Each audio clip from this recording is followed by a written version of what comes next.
The Black Hollow mines were abandoned over a century ago after a cave-in trapped 20 miners deep underground.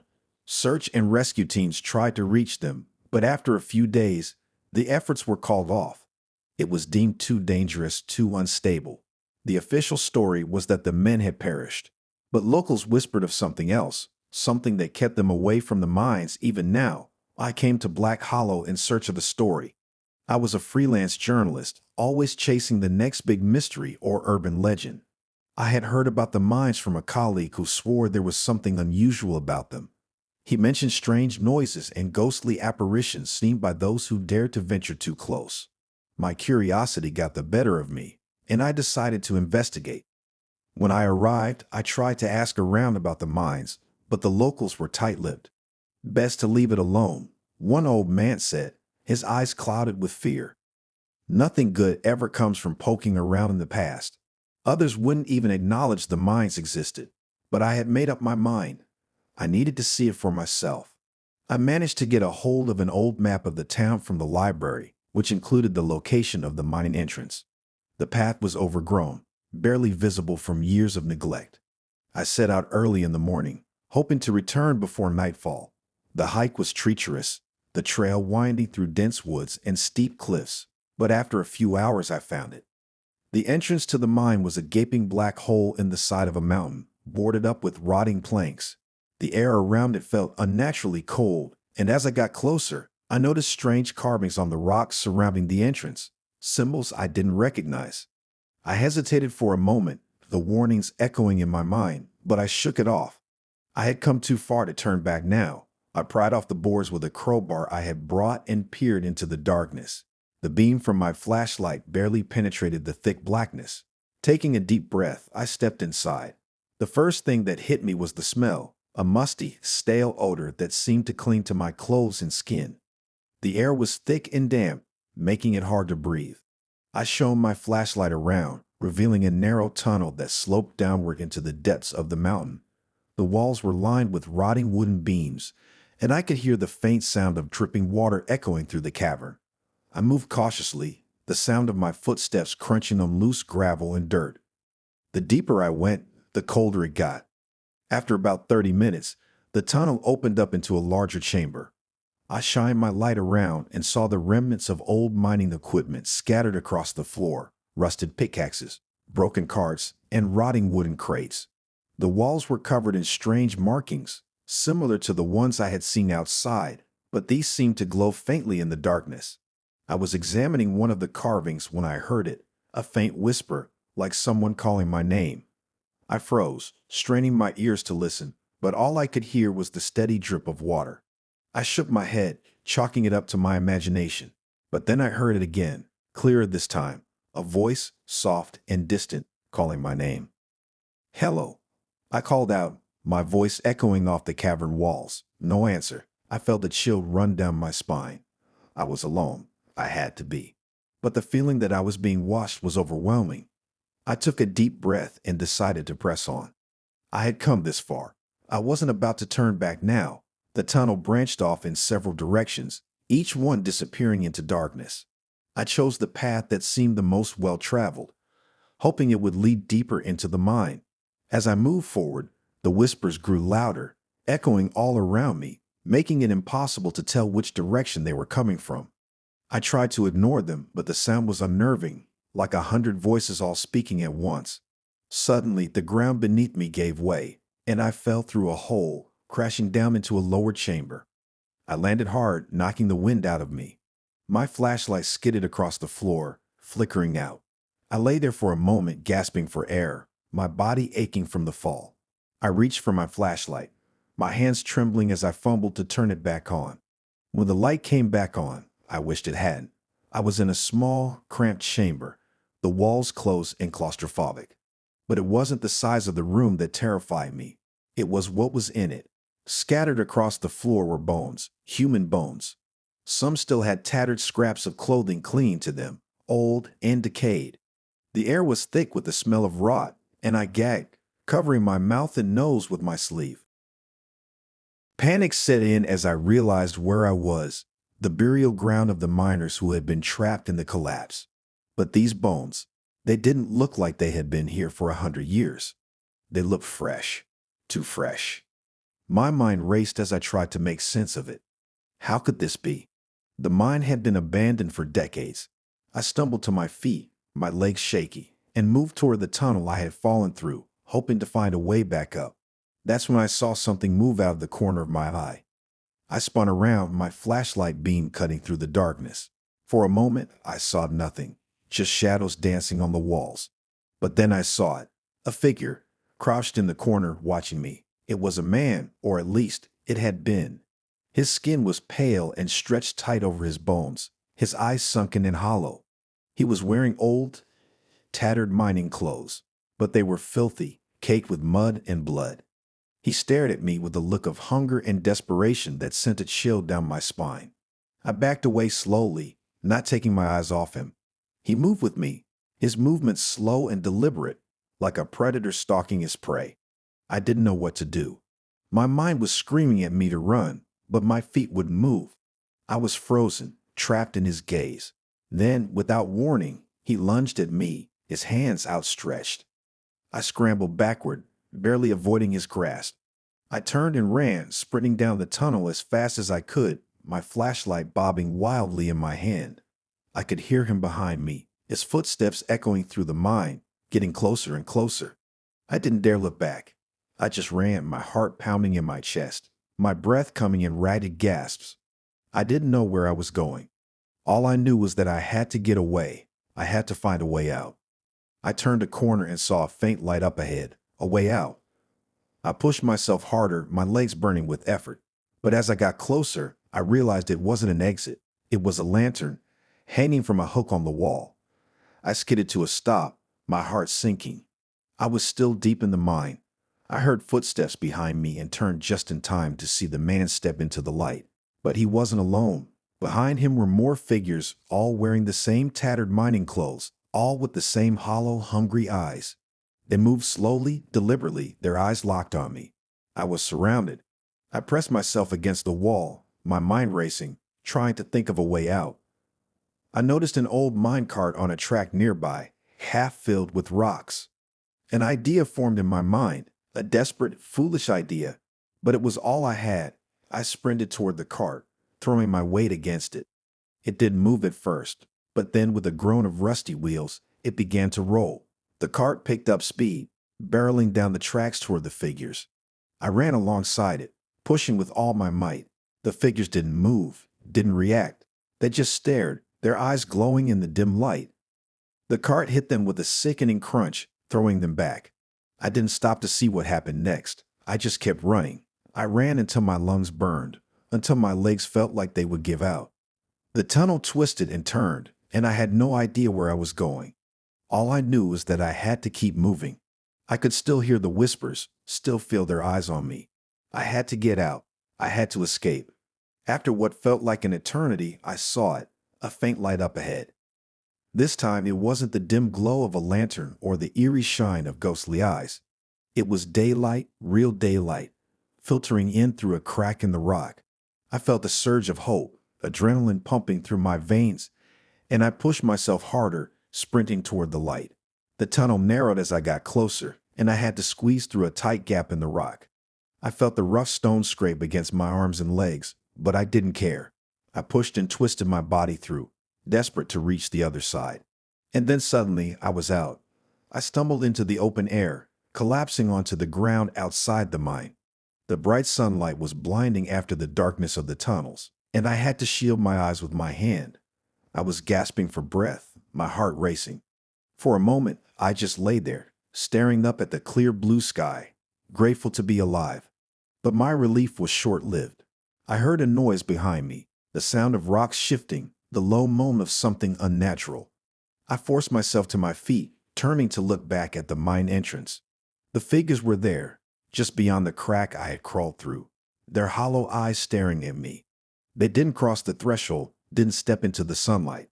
They just watched. I backed away slowly, my mind racing. I knew I had to seal the entrance, had to make sure they couldn't get out. I grabbed the broken boards I had torn off earlier and started hammering them back into place with a rock. My hands were shaking, my breath coming in ragged gasps, but I kept going. I hammered the boards back in place, covering the crack, sealing the mine shut.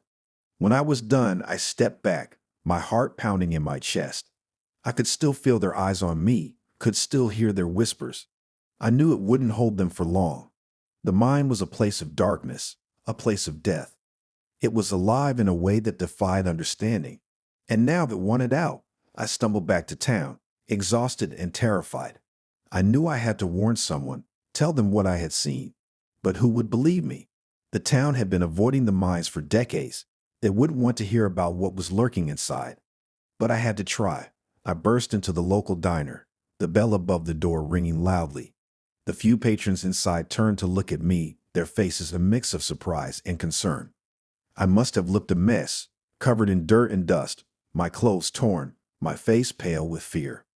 I told them everything about the mine, the figures, the whispers. I expected them to dismiss me, to laugh, or tell me I was crazy. But they didn't. They listened in silence, their faces growing more serious with every word. When I finished, there was a long pause. The old man who had warned me before finally spoke. "We knew something was down there," he said quietly. "But we didn't know. We didn't know it was still alive." His voice was shaky, filled with fear. The others nodded in agreement, their faces grim. I realized then that they had known all along, that the stories and whispers had some truth to them. The mine wasn't just a place of tragedy. It was a place of horror, a place that held something dark and ancient. "We have to seal it," another man said, his voice firm. "For good this time. Make sure no one ever goes down there again." They gathered supplies, boards, nails, tools, and we headed back to the mine.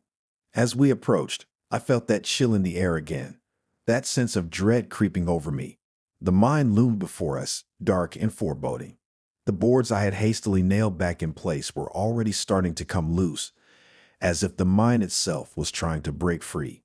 We worked quickly, boarding up the entrance with heavy planks, reinforcing it with anything we could find. The whole time, I felt like we were being watched, felt those eyes on me from the darkness inside. The whispers grew louder, more insistent, but I forced myself to ignore them. Just as we were finishing up, a sound came from inside the mine, a low, rumbling growl that seemed to shake the very ground beneath our feet. We all froze, staring at the sealed entrance. The growl grew louder, turning into a roar, sound of pure rage and hunger. The boards we had nailed in place began to shake, dust and small rocks falling from the entrance. "We need to go," someone shouted, and we all backed away, our eyes fixed on the mine. The growling continued, a deep, guttural sound that filled the air. I could see fear in everyone's eyes, could feel it in my own chest. We had sealed the mine, but whatever was inside wasn't going to stay put for long. We made it back to town, but the fear didn't leave us. I could still hear the growling in my ears, still feel the eyes watching me. The town agreed to put up a fence around the mine to keep people away, but I knew it wouldn't be enough. The mine was alive, and it was angry, and it wouldn't rest until it was free. I left Black Hollow soon after, unable to shake the feeling that I was being followed. I moved from town to town, never staying in one place for too long, always looking over my shoulder. I tried to forget about the mine, tried to push the memories away, but the nightmares never stopped. I could still see their faces, still hear their whispers, and I knew deep down that I would never truly be free. One night, months after I had left Black Hollow, I woke up to a strange noise outside my window, a soft, steady tapping, like fingers on glass. I sat up in bed, my heart racing, and looked toward the window. In the faint moonlight, I could see a figure standing just outside, staring at me with hollow, glowing eyes. I froze, my breath catching in my throat. It was one of the miners, his face gaunt and pale, his eyes empty and lifeless. He lifted a hand, pressing it against the glass, and I could see the outline of bones beneath his skin, could see the hunger in his eyes. I scrambled out of bed, backing away from the window, my heart pounding. But then I heard another noise, a soft whisper coming from the corner of my room. I turned, and there in the shadows was another figure watching me, and another and another. They were here. They had found me. I grabbed my phone, dialing the number for the local police, but the line was dead. I was alone. I backed into the bathroom, locking the door behind me, my hands shaking. I could hear them moving outside, hear their whispers getting louder, closer. The air grew cold, the temperature dropping rapidly, and my breath came out in visible puffs. Suddenly, the lights flickered and went out, plunging me into darkness. I could hear them, right outside the door now, their fingers scratching at the wood, their whispers turning into low, hungry growls. I pressed myself against the wall, my heart pounding in my chest, knowing that this was it. There was no escaping them. Not this time. And then the door burst open. I pressed myself against the cold tiles of the bathroom wall, heart hammering in my chest. My breath fogged in front of me, each exhale visible in the freezing air. I wanted to scream, but the fear had paralyzed me. All I could do was watch as they closed in, their whispering voices filling my head like a swarm of insects. "Join us," they murmured in unison, their voices a dreadful harmony that resonated deep within my bones. "Come with us into the dark." I shook my head, trying to push myself further into the wall, but there was nowhere to go. They reached out with skeletal hands, their touch like frostbite as their fingers brushed against my skin. I could feel the life draining from me, the warmth seeping out of my body, replaced by a creeping, numbing cold. Desperation flooded through me. I needed to escape, to get out of that room, out of that nightmare. My eyes darted around, searching for any means of escape. And then I saw it, my reflection in the cracked bathroom mirror, but something was wrong. The reflection wasn't mine. It was someone else, someone much older, with hollow eyes and a twisted, tormented expression. I stared in shock, my mind reeling. Was this what they wanted? To take me, to turn me into one of them? A fate worse than death itself? No, I screamed, finding my voice at last. I swung my arm wildly, knocking over a ceramic soap dish from the sink. It shattered on the floor, sending shards of porcelain everywhere. I grabbed one of the jagged pieces and, without thinking, slashed at the closest figure.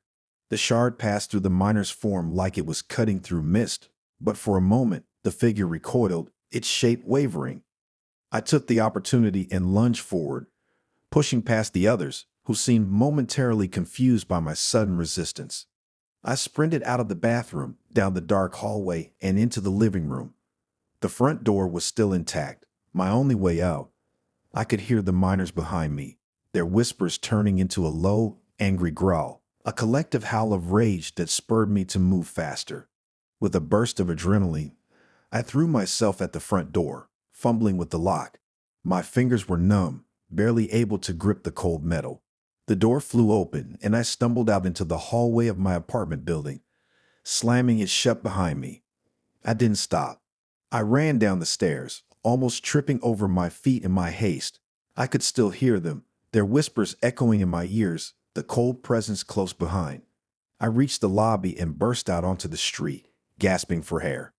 I ran, not stopping until I was several blocks away. I didn't know where I was going. I just needed to get as far away from that place as possible.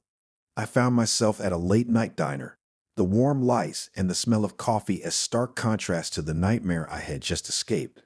I stumbled inside, collapsing into a booth, my entire body shaking. A waitress came over, concern in her eyes, and asked if I was okay. I couldn't find the words to explain. How could I? I was a grown man, trembling like a leaf, spouting nonsense about ghost miners and whispers in the dark. But then I looked at the mirror behind the counter, and I saw my reflection. My actual reflection this time. My face was pale, my eyes wide with fear, but they were my eyes. I wasn't like them. Not yet. The waitress set down a cup of coffee in front of me, and I wrapped my hands around it, trying to warm up. I needed to calm down to think. I knew the miners were still out there, still waiting in that apartment. I couldn't stay in town, couldn't risk them finding me again. I had to keep moving, keep running.